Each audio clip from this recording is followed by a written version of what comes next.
Good morning students. Today in this video lecture we will discuss the test of significance for small samples. That is, we will discuss t-test in detail. The t-distribution is given by W.S. Gossett and is used when the sample size is 30 or less and the population standard deviation is unknown. The formula for the t-statistic is given in point number 3 and is on the right hand side of your screen. The properties of t-distribution includes part A, the variable t-distribution ranges from minus infinity to plus infinity. Point number B, like the standard normal distribution, the t-distribution is symmetrical and has a mean equal to 0. Part C, the variance of t-distribution is greater than 1 but approaches 1 as the number of degrees of freedom and therefore the sample size becomes large. The applications of t-test are phenomenal as there are many cases and situations where experiments and studies are conducted where the given sample size is less than 30. So we will discuss the applications of t-test in the sequential order one by one. Point number 1, it is used to test the significance of mean of the random sample, which means it is used in determining whether the mean of a sample drawn from a normal population varies significantly from the stated value when variance of the population is unknown. Point number 2, it is used in testing the difference between mean of two independent samples. There could be a situation where two random independent samples of size n1 and n2 with means x1 bar and x2 bar with their standard deviations S1 and S2 are taken. Then this test of difference between means of two independent samples may be applied using the appropriate formula. Application number 3, testing the difference between mean of two dependent samples, that is the case of matched pair observations. Students, please note that two samples are said to be dependent when the elements in one sample are related to those in the other in any significant or meaningful manner. Point number 4, it is used in testing the significance of an observed correlation coefficient. That is, in case of a given random sample from a bivariate normal population, if we are to test the hypothesis that the correlation of the population is 0, that is, the variable in population are uncorrelated, we can test using applying the appropriate formula. With the understanding of t-test, that is its meaning and applications, we'll now proceed with the numerical part and we'll solve few numericals to gain proficiency.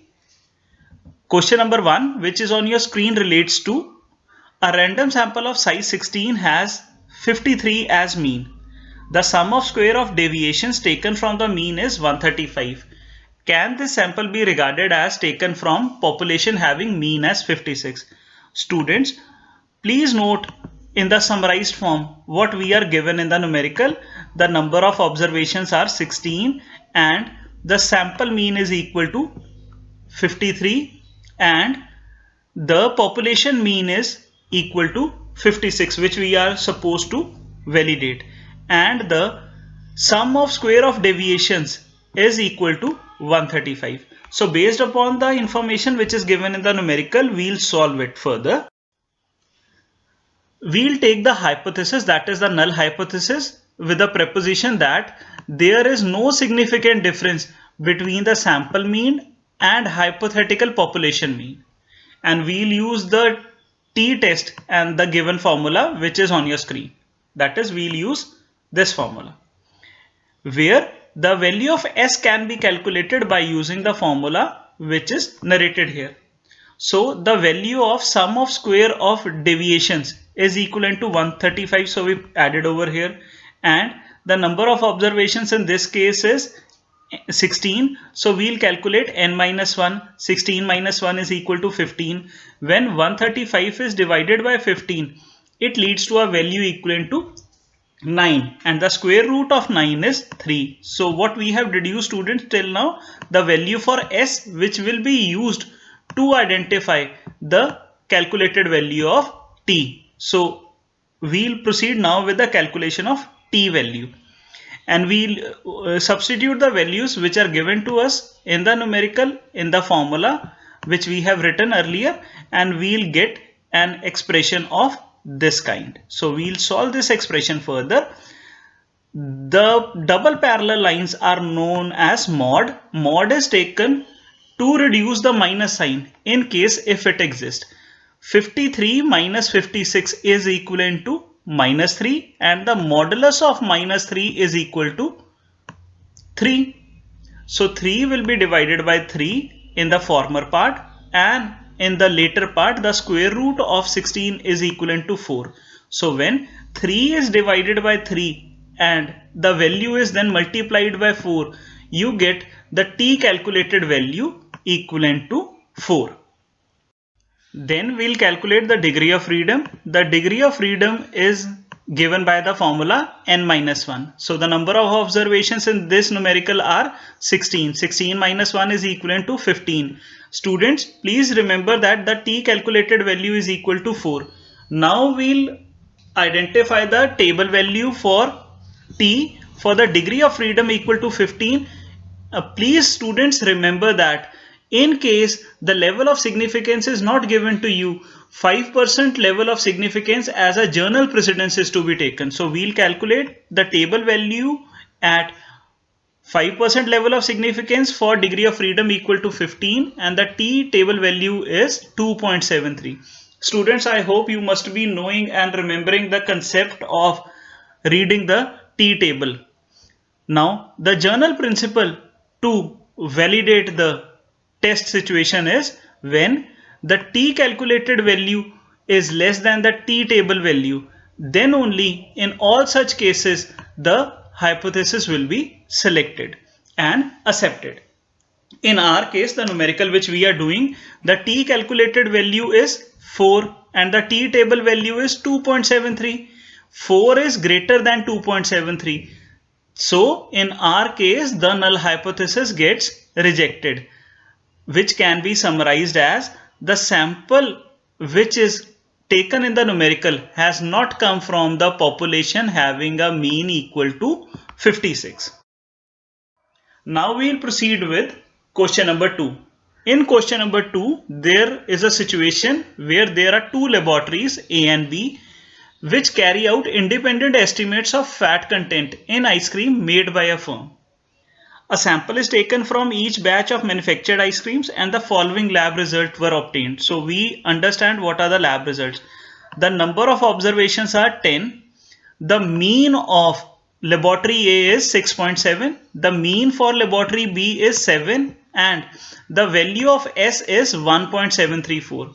Students, you are required to validate whether there is a significant difference between the mean fat content obtained by two laboratories, that is A and B, at 5% level of significance.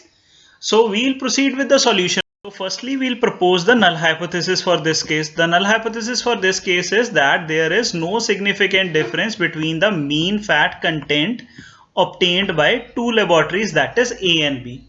Students, kindly note that there are two independent samples, that is for lab A sample number 1 and for lab B sample number 2. So we apply the T statistic formula for two independent samples. What we'll do now is we'll substitute the values which are given to us in the numerical in the journal formula, which means the mean for lab A is 6.7, the mean for lab B is 7, and when 7 gets reduced from 6.7, it results into a value of minus 0.3. But the modulus of minus 0.3 is 0.3. So what modulus does? Modulus removes the minus sign. The value for S is 1.734. So we substituted over here. Students, kindly note that there are two laboratories A and B and both have tested for the fat content 10 times. That means N for lab A is 10 and N for lab B is 10. So we put the value for number of items for lab A and number of items for lab B in the expression. So let's say we reduce now the square root term first. 10 multiplied by 10 is 100, and in the denominator 10 plus 10 is 20. When 100 is divided by 20, it results into a value of 5. So we'll solve this expression further. When 0.3 is divided by 1.734 and the resultant value is multiplied by the square root of 5, which is 2.236, we get a value equivalent to 0.386. It means that the calculated t value is equivalent to 0.386. Now we'll calculate the degree of freedom. The degree of freedom is the number of items for lab A and the number of items for lab B. They both will get added up and 2 units will get subtracted. So it means 10 plus 10 minus 2, which is equivalent to 18. Now we'll calculate the table value. The table value of T for degree of freedom equal to 18 at 5% level of significance is equal to 2.10. Students, kindly remember and revise that in this case, the T calculated value is less than the T table value. That is 0.386 is less than 2.10. Thus, our proposed null hypothesis gets accepted, which means that there is no significant difference between the mean fat content obtained by two laboratories, A and B. Now we proceed with the question number 3rd.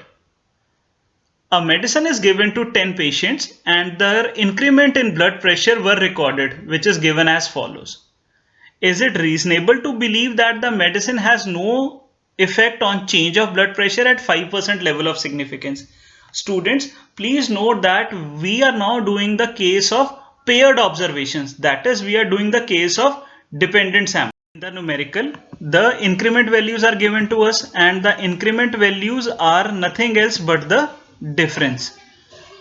So the difference values are given to us. What we will do in the initial part, we will summate the difference values, that is the D values.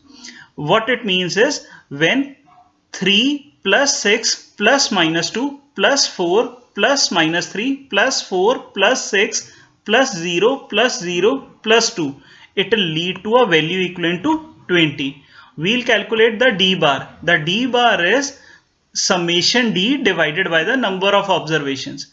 The number of observations in this case are 10. So 20 will be divided by 10 and we will get a value equivalent to 2. And the summation of D is equivalent to 20 and the square of D bar is equivalent to 4. That is the square of 2. What we will do now is we will calculate the increment values which are given to us in the numerical, the square of increment values in individual term wise basis.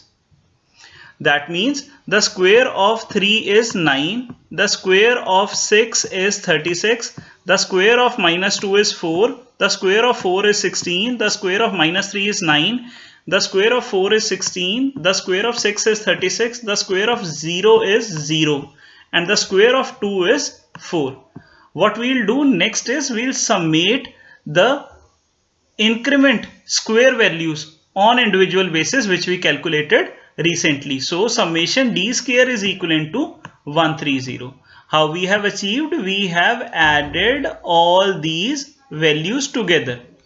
And now we will calculate the value for S using this formula. So we will substitute the values which we have calculated up till now. The summation D square is equivalent to 130. So we substituted it over here. And the number of observations are 10. So we wrote 10 over here. D bar square is 4. So we added this value over here. The number of observations in this case are 10. 10 minus 1 is equal to 9. So we substituted the value over here. Students, kindly note that 10 multiplied by 4 is 40. When 40 is reduced from 130, it leads to a value equal to 90. 90 divided by 9 is 10 and the square root of 10 is 3.16. Which means the calculated value of T can be achieved by using the expression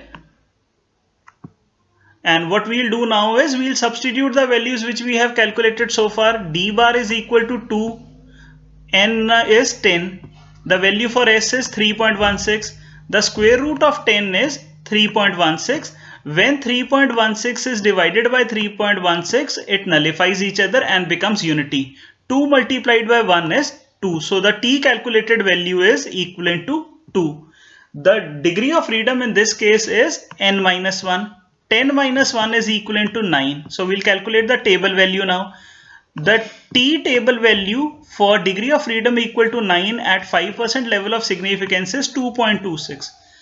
Now it means that the T calculated value, that is 2.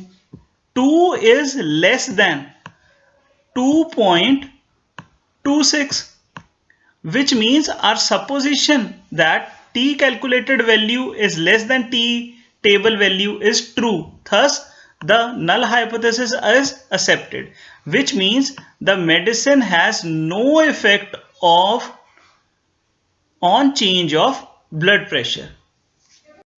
Students, I hope you must have learned and revised the concept of T distribution and the student's T test along with its application using numericals. Thank you and have a nice day.